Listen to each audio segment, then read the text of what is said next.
He chased speed and profit without mercy. She used patience and the law to take everything back. Welcome to my new story. Sarah learned early that silence could be armor. After the layoff, after the closed-door meeting where the CEO smiled and called it necessary restructuring, she packed her desk without a scene. No speeches, no tears.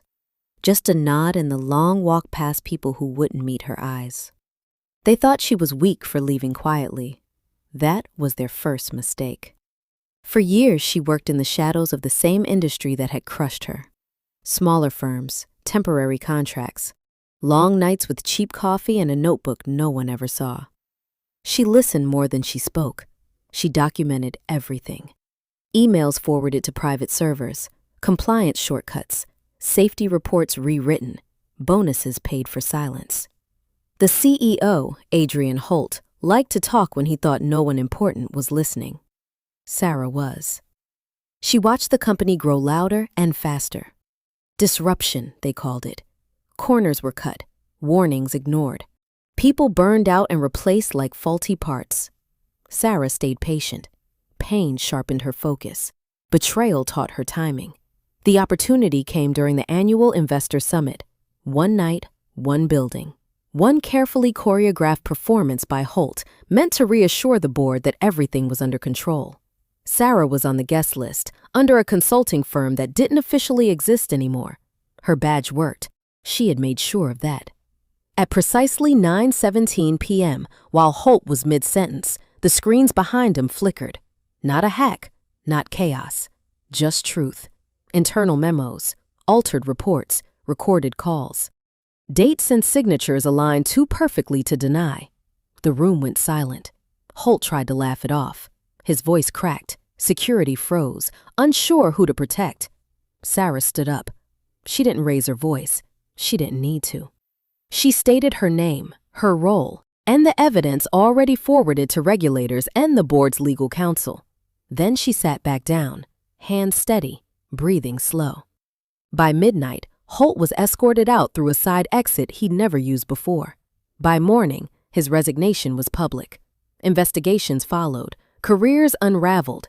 Sarah didn't stay to watch. She walked into the night, lighter than she'd felt in years. Not because she'd won, but because she no longer had to be silent. They kept calling it innovation. Faster rollouts, fewer safeguards, bold risks. That was the language printed on slides and repeated in meetings where applause replaced questions. Sarah sat at the far end of the table, quiet, taking notes no one asked to see. She had learned that speaking too early only made you a problem. The first incident was brushed off as an anomaly, the second as user error.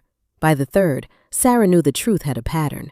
Safety checks skipped, test results edited, launch deadlines worshipped like law. People who raised concerns were reassigned, sidelined, or quietly pushed out. Sarah stayed, not because she agreed, because she was counting.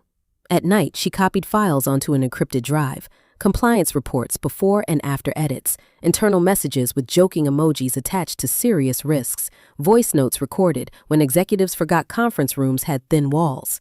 She didn't rush. Panic makes mistakes. Silence gathers leverage. They promoted the product anyway. The press loved it. Investors praised the courage. The CEO smiled on stage and talked about the future like it was already owned. Sarah watched from the audience, hands folded, heart steady. She wasn't angry anymore. Anger burns too fast. This was colder, clearer. The failures started quietly, then louder. A near miss no one could spin. A regulator asking the wrong question at the wrong time. Sarah didn't celebrate. She prepared. On a rain-heavy Tuesday night, she made the call. No threats, no dramatics, just facts, dates, attachments, a timeline so clean it felt surgical. She answered every follow-up with calm precision. When they asked why she waited so long, she paused. "I wanted it undeniable," she said. The authorities moved faster than the company expected.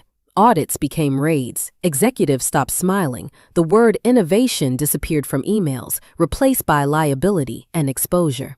By the end of the month, the CEO was gone. Public statements were issued. Apologies rehearsed. Sarah resigned the same day. She cleared her desk the way she always imagined she would. Slowly, carefully, with nothing left behind.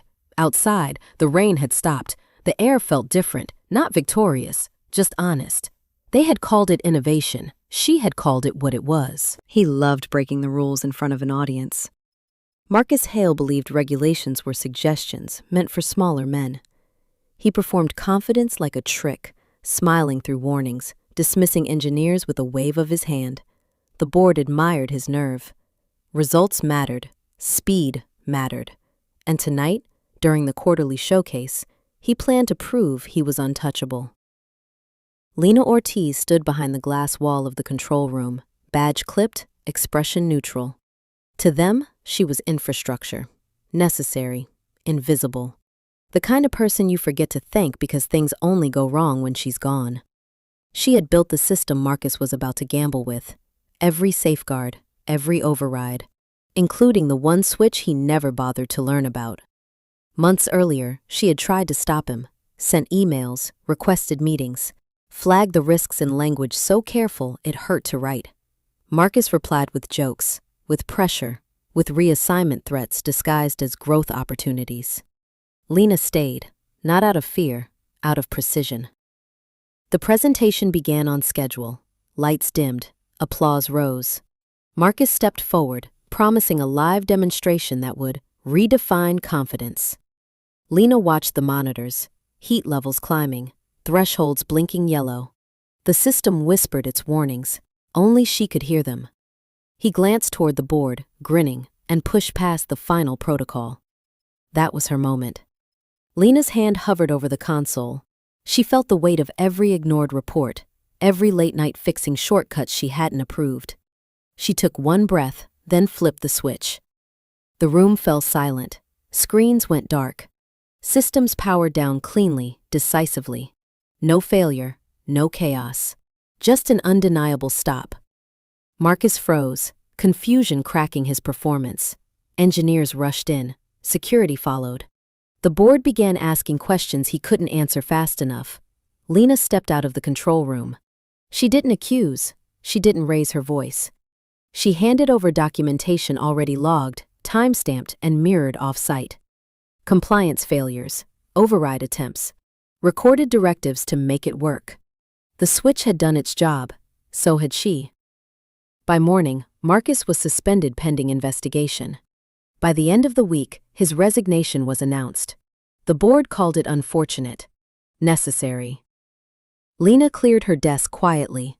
Outside, the city hummed, unaware. She felt no thrill, just relief. Some systems aren't meant to impress. They're meant to protect. And someone has to hold the switch. The rooftop was never meant to be used. Everyone knew that. The signs were clear. The permits were expired. The warnings had been filed, stamped, ignored. 5 years earlier, Sarah had written the first report after a near miss that almost killed 2 technicians. She remembered the silence that followed, the meeting that was canceled, the promotion that went to someone louder. So she waited. She stayed with the company as it grew sharper and colder. She moved from department to department, fixing problems that weren't supposed to exist. She memorized schedules, learned access codes that no one thought to change. Patience became routine, not passive, precise. The CEO, Victor Kane, loved spectacle. He believed rules bent for confidence. Tonight, during a closed-door investor meeting, he planned to arrive by private helicopter, touching down on the rooftop to make a point about momentum. Sarah heard about it 3 weeks earlier from a contractor who trusted her more than management. She didn't argue, she prepared. At 8:42 p.m., the city lights blurred under a low cloud ceiling. Sarah stood alone in the adjacent control room, watching the wind readings spike. Everything she had documented over 5 years aligned in that moment. Structural limits, load calculations, the old incident reports Victor had laughed at. The helicopter appeared, lights cutting through the fog. Sarah checked her watch, then the console. Victor gave the signal anyway. That was the illegal move. Sarah disabled the landing clearance and triggered the automated safety protocol tied directly to municipal oversight. No drama, no alarms. Just a clean interruption that forced the pilot to abort and circle. Within minutes, authorities were notified, systems logged, and violations flagged across 3 agencies. The meeting upstairs dissolved into confusion.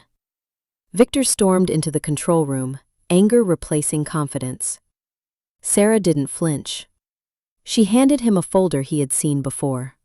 This time, it was complete. Every ignored warning, every signed override. 5 years of patience, organized and undeniable. He said her name like it was a threat. She said nothing. By midnight, Victor was escorted out through the service elevator. The rooftop was sealed. Investigations followed. Headlines softened the truth, but the outcome was clear. His career didn't survive the landing he never made. Sarah resigned the next morning. As she stepped into the street, the building loomed quiet above her. The rooftop lights were off. For the first time in years, so was the noise in her chest. Some revenge is loud. Hers was patient, clean, and exactly on time. He never learned her name. To him, Sarah was just staff. The woman who refilled the coffee, the one who fixed problems before they became visible. The quiet presence in hallways where decisions were made without her.